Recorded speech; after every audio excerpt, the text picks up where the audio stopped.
Samajwadi party তারা 50-60টা আসনে লড়েছে, অন্যদের ছেড়েছে, কংগ্রেসকে ছেড়েছে, অন্যান্য ছোটখাটো উত্তরপ্রদেশের আলাদা শরিকদের ছেড়েছে, তারপরে তারা পেয়েছে 37। তাহলে যদি তাই হয়, ট্যালিটা যদি এটা হয়, তাহলে আনুপাতিক হিসেবে কে ম্যান অফ দ্য ম্যাচ, কে হিরো? Samajwadi party hero. আবার টেক তৃণমূল কংগ্রেস কটায় লড়েছে, অসম টসম বাদ দাও, ওগুলো পাতে দেওয়ার মতো ব্যাপার নয়। কিন্তু বাংলা ধরো 42টায় লড়ে তারা পেয়েছে 29। কার স্ট্রাইক রেট বেশি? অর্থাৎ কে কম ওভার খেলে বেশি রান করেছে তার স্ট্রাইক রেট বেশি।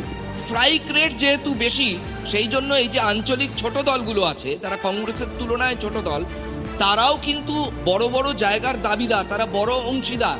তুমি যদি স্ট্রাইক রেটের ভিত্তিতে দেখো। আর একটা প্রশ্ন আজকে উঠে যাচ্ছে এই সব বৈঠকগুলো দেখে, দেখো যারা জিতেছেন, তুমি যদি তুলনা করো, মমতা বন্দ্যোপাধ্যায় সম্ভবত রাজনৈতিক মহল মনে করছে তিনি বাংলায় বসে পথ নির্দেশ দিচ্ছেন আঞ্চলিক দলগুলোকে।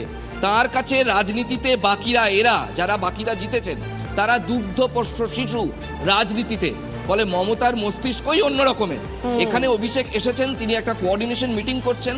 আমরা কেন বলছি জোটের মধ্যে উপজোট? তার কারণ কংগ্রেস বিরোধী আসন এমনিতেই পাবে, কিন্তু প্রশ্ন হচ্ছে জোটের মধ্যে কি বিরোধী নেতার স্বীকৃতি, জোটের মধ্যে হিরোর স্বীকৃতি কি রাহুল গান্ধী পাবেন? কি করে পাবেন? স্ট্রাইক রেট তো অন্য আঞ্চলিক দলের বেশি।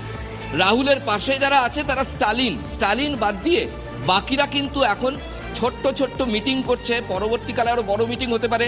এবং সরকারে যাব না, এই সিদ্ধান্তটা কি আদৌ সর্বজনসম্মত? এটা কি সব আঞ্চলিক দল শিলমোহর দিয়েছিল, না কংগ্রেসের চাপিয়ে দেওয়ার সিদ্ধান্ত?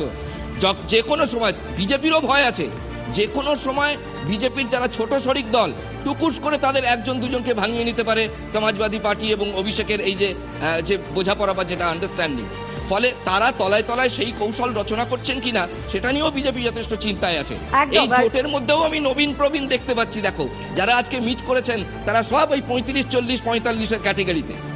ঠিক আছে, একদম বোঝাই যাচ্ছে যে যতক্ষণ না সরকার গঠন হচ্ছে, এবং আমি বলবো যে সরকার গঠনের পরও হয়তো এই দুটি জোট, মানে এনডিএ হোক বা ইন্ডিয়া, এই দুটি জোটের মধ্যে কিন্তু বেশ কিছু ইন্টারেস্টিং খবর আসতে পারে, ইন্টারেস্টিং পয়েন্ট উঠে আসতে পারে। প্রত্যেকের ভূমিকা এখানে ভীষণভাবে গুরুত্বপূর্ণ। আমাদের সেই দিকে নজর থাকছে। এই ছোট ছোট বৈঠক তো